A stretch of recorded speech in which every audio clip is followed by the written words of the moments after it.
Hello, everyone. Welcome to our podcast. My name is Alex. I'm Connor Butin. And I'm Maddox. And today we're talking about one of the biggest financial scams ever. You might have heard of the name Bernie Madoff before, but you really know how he pulled off a $65 billion Ponzi scheme? It was really something else what Bernie Madoff was able to do. This guy fooled everyone from investors, banks, and even the government. The crazy part is, this went on for decades before anyone even caught on. And that's why we're covering it today. This case is a huge deal in the world of finance and auditing because it shows just how easy it can be to miss red flags. So, how did he get away with it for so long, and what can we learn from it to stop scams like this from happening in the future? That's what we're here to break down for. So sit tight because this is going to be a crazy ride. So now, let's get into the background of what the fraud Bernie Madoff was committing. All right. So before we dive into Bernie Madoff and how he pulled off this crazy scam, let's talk about who he actually was. Because believe it or not, this guy wasn't some sketchy dude in a basement running a scam. He was actually a big deal on Wall Street. Yeah, Bernie Madoff was super respected. He started his own investment firm called Madoff Investment Securities way back in 1960. At one point, he was even the chairman for NASDAQ. So people really trusted him. And that's what made his scheme work for so long. His company seemed totally legit. He claimed to use his quote-unquote special investment strategy that gave investors steady, too good to be true returns. But in reality, it was all fake. Exactly. What he was actually running was a Ponzi scheme. So a quick definition of what a Ponzi scheme is basically you take money from new investors and use it to pay off old investors, making it look like you're actually making a profit. So this means there were no actual profits. It's like robbing a guy. Let's say this guy's name is John. He convinces John to invest money, and then he uses that money to pay off a former investor named Paul. Eventually, if no more new guys like John come in, the money stops as well. The whole thing collapses upon that. It relies heavily on new investors constantly coming in. So how did this stay hidden for decades? I mean, you have $65 billion, and it's all technically fake money. You're just paying it from one guy to the next. So there are two big reasons, trust and fake records. People believed in Madoff because of his reputation. He made sure no one looked too closely at the numbers. Instead of using independent auditors, like most legit firms do, he had a tiny accounting firm that basically just rubber stamped whatever he said. And let's be real, people wanted to believe it was real. His clients were big investors, celebrities, and even charities.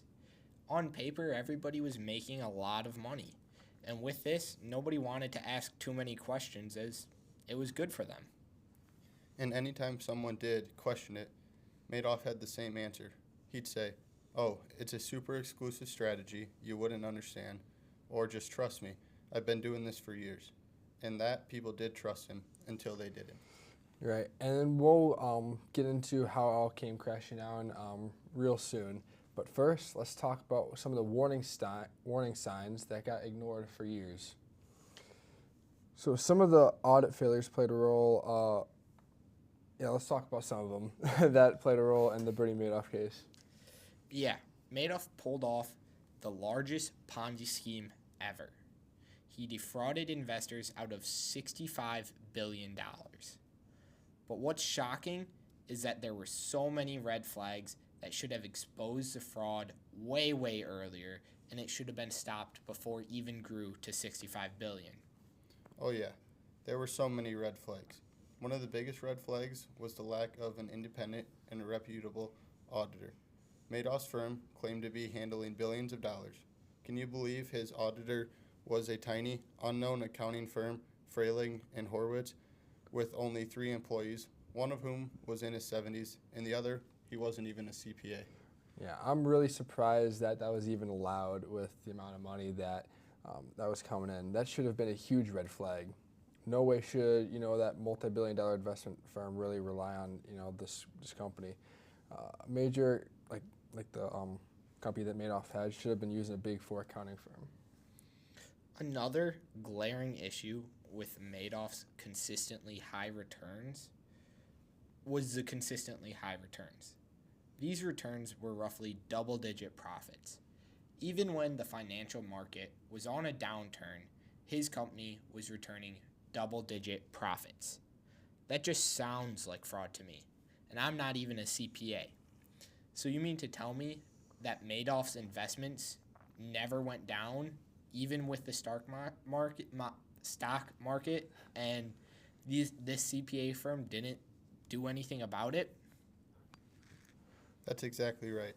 When people tried to verify that his trades were legit, they found nothing. There were no records of Madoff making the stock transaction he claimed. This means the auditors failed. The auditors should have confirmed the financial details by checking with third parties to verify these trades. And if you don't see that these trades were actually going through, then how could you believe him? Exactly. And one of the other red flags is the secrecy behind Madoff's trading strategy. Madoff refused to let people see his trading strategy.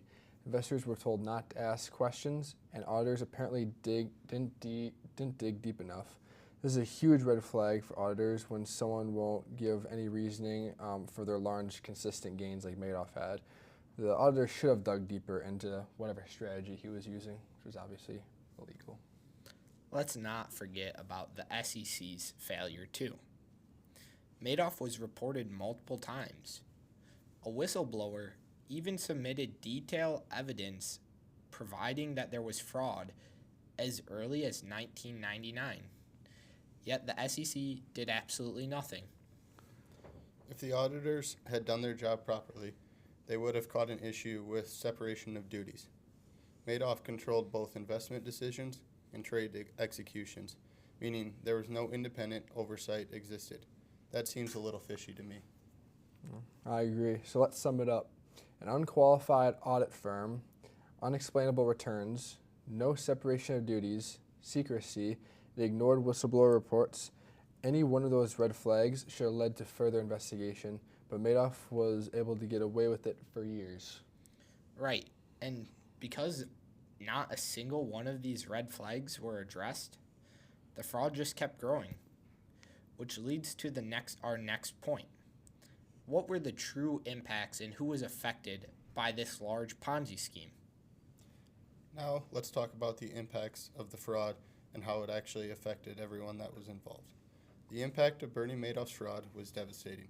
Thousands of investors lost everything, and some even committed suicide because of their financial loss. Yeah, these weren't just wealthy investors. Many investors were retirees, charities, and regular people who trusted their savings to Madoff. When the scheme collapsed in 2008, a total of $65 billion were lost. Beyond investors, entire foundations had to shut down because they trusted Madoff. Nonprofits, hospitals, and universities were all a part of these foundations that no longer exist. Right. And let's not forget the legal consequences. Madoff was sentenced to 150 years in prison. This destroyed his family as well.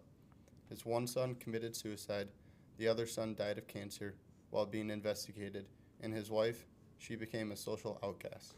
Past Madoff's family, this scandal questioned the financial system. Investors began questioning whether they could trust fund managers, auditors, and regulators. It led to tighter financial regulations like the Dodd-Frank Act, which imposed stricter oversight on investment firms. It also forced audit firms and other regulators to take any sign of a red flag more seriously. Now there's more scrutiny on who is auditing financial statements and whether external firms are truly external and independent in their work. Despite all these changes, fraud still happens. Madoff's case proves that auditors, regulators, and investors need to maintain professional skepticism in their jobs and maintaining that everything is handled as it should be. Exactly. The Madoff scandal is a perfect example of why auditors play such a crucial role in financial integrity. Had they done their job properly, the fraud could have been caught years earlier, saving billions of dollars and thousands of lives from devastation. And that's why identifying red flags and audit failures is so important. Because fraud just doesn't impact companies. It impacts real people like me and you.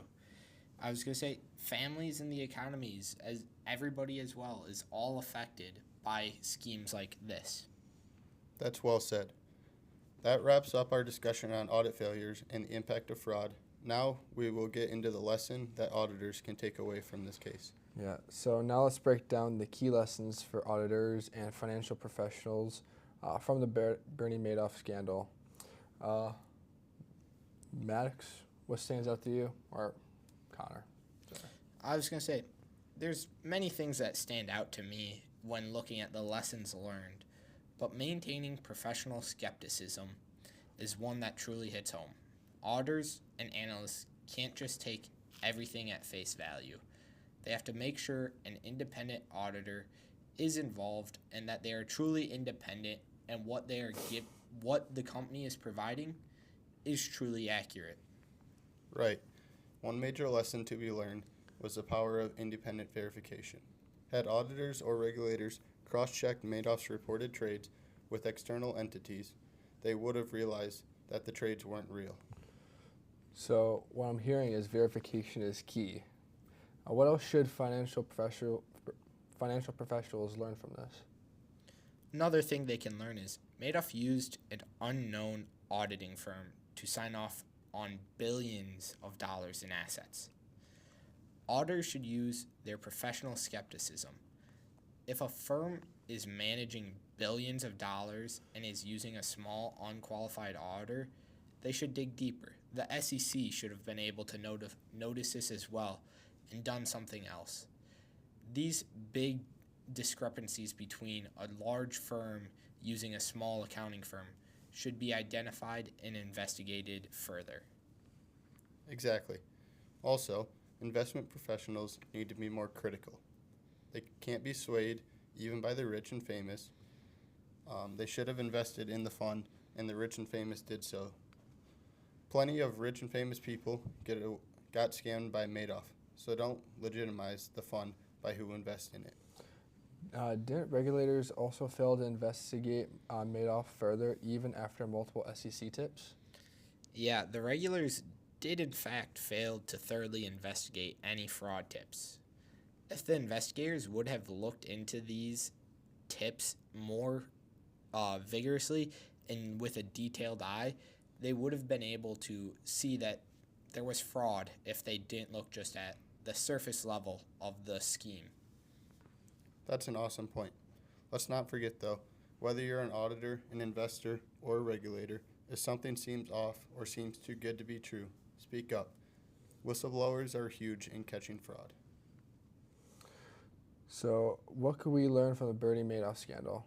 First and foremost, auditors and financial professionals must remain skeptical. If it seems too good to be true, it might just be. Exactly. Independent verification is a key part in catching and preventing fraud. Auditors should always confirm transactions with third parties to ensure that audit firms themselves remain reputable and qualified. And regulators need to better follow through on fraud tips. The SEC had multiple chances to catch Madoff, but failed to properly follow through on any suspicious fraud tips. Yeah, that's a great point. Also, just because high-profile investors trust a firm doesn't mean it's fully legitimate. Everyone should do their own research and have their due diligence when investing in a company. Finally, whistleblowers are crucial. There are whistleblowers that provided tips, and these were ignored. Financial professionals need to listen to these whistleblowers and their tips and treat them as credible fraud allegations to dig deeper for when there could be fraud. Absolutely. Fraud will always exist, but staying vigilant, having due diligence, and keeping up with and investigating fraud tips will help in the effort of catching fraud. Well, I had a great time with you guys today discussing the fraud case. Hopefully discussing the Bernie Madoff case continues the effort of informing the public about fraud and how to better detect it. Thank you for listening. Until next time.